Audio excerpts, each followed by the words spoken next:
مجھ سے بڑے 2 بھائی اور بہنیں تھیں۔ میرا نمبر 5واں تھا۔ ہونا تو یہ چاہیے تھا کہ چھوٹی ہونے کے ناطے سب مجھ سے پیار کرتے، مگر ایسا نہ تھا۔ والد کے علاوہ سارا گھر مجھ سے نفرت کرتا تھا، خاص طور پر والدہ۔ بات بات پر جھڑکتی تھیں اور دھتکارتی بھی تھیں تو میں پریشان ہو جاتی، جبکہ میرے باقی بہن بھائیوں پر وہ جان نثار کرتی تھیں۔ محبت کی اس تفریق پر پہلو سوچتی، مگر اس سوال کا جواب نہ مل پاتا کہ والدہ اور باقی بہن بھائی مجھ سے ایسا سلوک کیوں کرتے ہیں، یہاں تک کہ احساس کمتری کا شکار ہو گئی۔ وقت کے ساتھ ساتھ ان کی نفرت میں اضافہ ہوتا گیا۔ ایک والد اور دوسری ہستی دادی اماں تھیں۔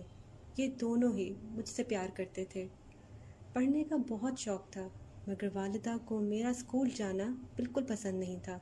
وہ مجھ پر جھوٹے الزام لگاتی تھیں، میرے نام سے خط لکھ کر آنگن میں پھینک دیا کرتی تھیں، پھر والد سے جھڑکتی تھیں کہ تمہاری بیٹی خراب ہے اور پاس پڑوس کے لڑکوں سے دوستیاں کی ہوئی ہیں۔ کوئی سگی ماں کیا ایسی الزام اپنی بیٹی پر لگاتی ہے؟ لیکن والدہ لگاتی تھیں، حالانکہ وہ تو میری سگی ماں تھیں۔ کم از کم میں تو یہی سمجھتی تھی۔ ایک دن والدہ نے مجھ پر الزام دھرا کہ اسکول جانے کے بہانے سہیلی کے گھر جاتی ہے۔ یہ ناحق الزام لگا کر مجھے اسکول جانے سے منع کر دیا گیا۔ اس دن دل کھول کر روئی اور والد کے پاؤں پکڑ کر پوچھا، سچ بتا دو ابا، اماں مجھ پر ایسے الزام کیوں لگاتی ہیں؟ باقی بچوں سے تو بہت پیار کرتی ہیں، ویسا پیار مجھ سے کیوں نہیں کرتی؟ والد اپنے آنسو پوچھتے مگر بچا نہ بتاتے، بس اسی قدر کہا، بیٹا ہر ایک کا اپنا اپنا نصیب ہے اور تیرا نصیب ایسا ہی ہے، صبر سے کام لے۔ بہت سے کام ایسے ہیں جو کہ اللہ کے اوپر چھوڑ دینے چاہیے۔ میں نے صبر سے کام کیا اور خود کو بہلاتی کہ والدہ اور بہن بھائی اگر پیار نہیں کرتے تو دادی اور ابا تو کرتے ہیں۔ تعلیم چھوٹ گئی، گھر کا کام کاج کر کے اماں کو آرام دینے کی کوشش کی، جبکہ بڑی بہنیں تو کام کو ہاتھ بھی نہ لگاتی تھیں۔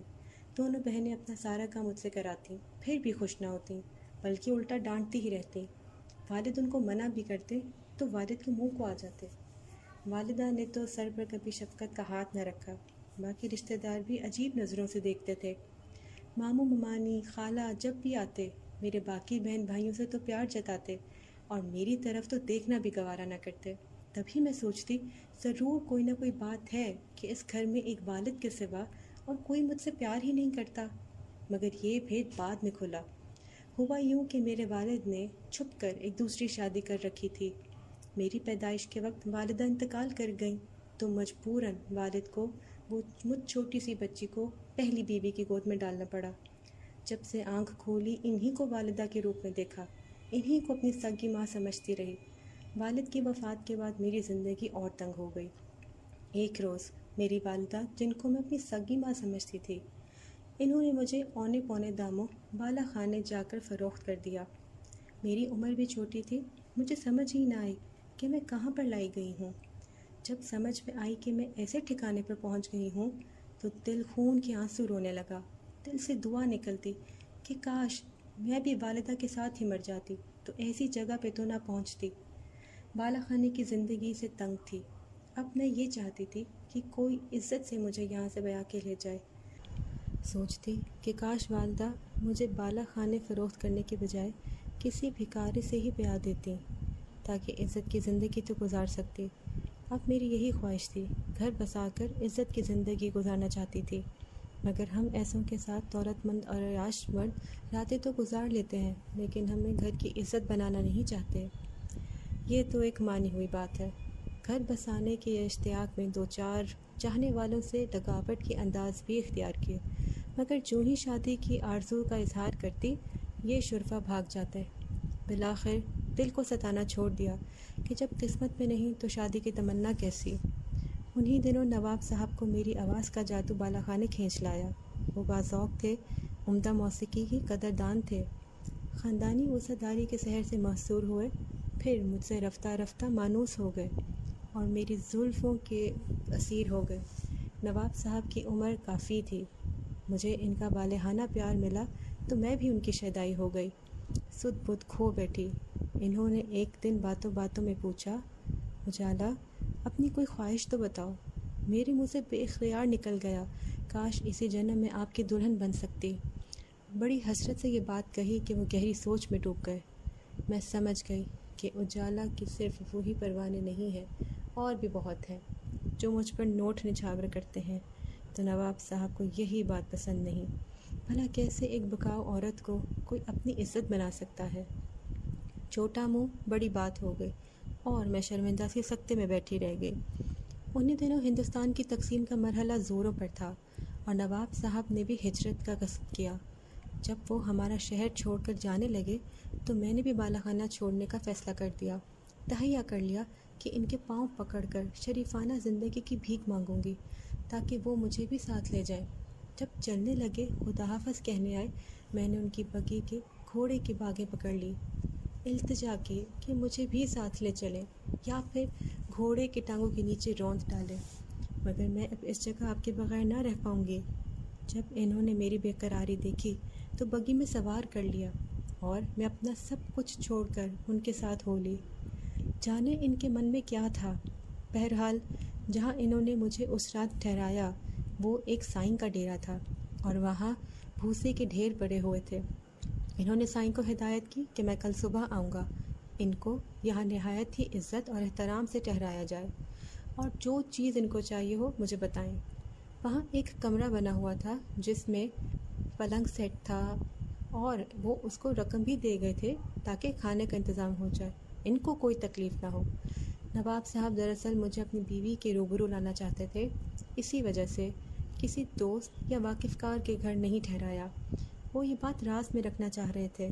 رات کو سائیں نے اس کمرے میں ٹھہرایا جو سجا ہوا تھا اور نواب صاحب کا ہی یہ خفیہ بیڈ روم لگتا تھا۔ سائیں نے کھانے وغیرہ کا پوچھا اور با ادب ہر ضرورت کا خیال رکھا۔ پھر رات کو اس کی بیوی بھی آ گئی جو اسی کمرے میں چارپائی پر سو رہی تھی۔ میں نے کئی راتیں سائیں کے ڈیرے پر جا کے گزاری۔ کافی دن گزر گئے مگر نواب صاحب مڑ کر واپس نہ آئے۔ اب میری امید بھی جاتی رہی۔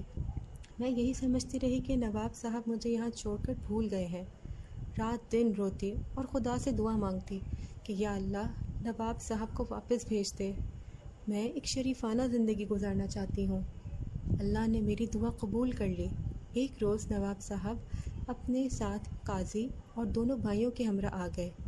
میں یہ دیکھ کر حیران رہ گئی کہ یہ دونوں حضرات بھی نواب صاحب سے پہلے میرے شہدائی رہ چکے تھے اور اکثر بالا خانے پر بھی گانا سننے آتے تھے۔ انہوں نے مجھے پہچان لیا اور شرمندہ ہو کر بولے، اجالا جی تم؟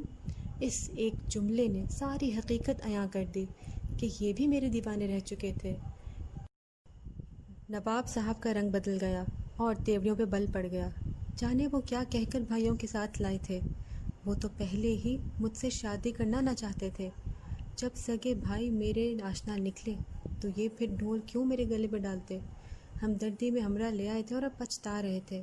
جن پر تکیہ کیا وہی پتے ہوا دینے لگے، تو پھر کسی اور نے کیا میری کشتی کو پار لگانا تھا۔ میں اس صورتحال سے گھبرا کر ساروں قطار رونے لگی۔ اب یہ تینوں سر جوڑ کر بیٹھ گئے کہ اس کا کیا کریں۔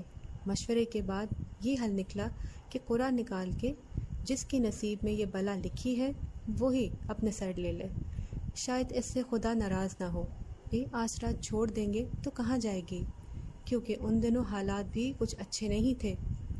دشمنوں نے اچھے بھلوں کی نیندیں اڑا دی تھیں۔ قرعہ اندازی قاضی صاحب نے کی تو قرعہ میں نواب صاحب کے چھوٹے بھائی کا نام نکلا۔ میرا دل مرجھا گیا۔ میں چاہتی تھی کہ نواب صاحب کے نام میرا فعال نکلتا، مگر قدرت کو کچھ اور منظور تھا۔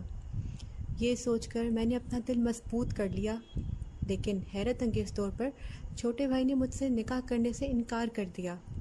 وہ کہنے لگا میں ہرگز اسے نکاح نہیں کر سکتا، اور میں کٹلی بنی تینوں بھائیوں کے درمیان اپنی قسمت کے فیصلے کا انتظار کرنے لگی۔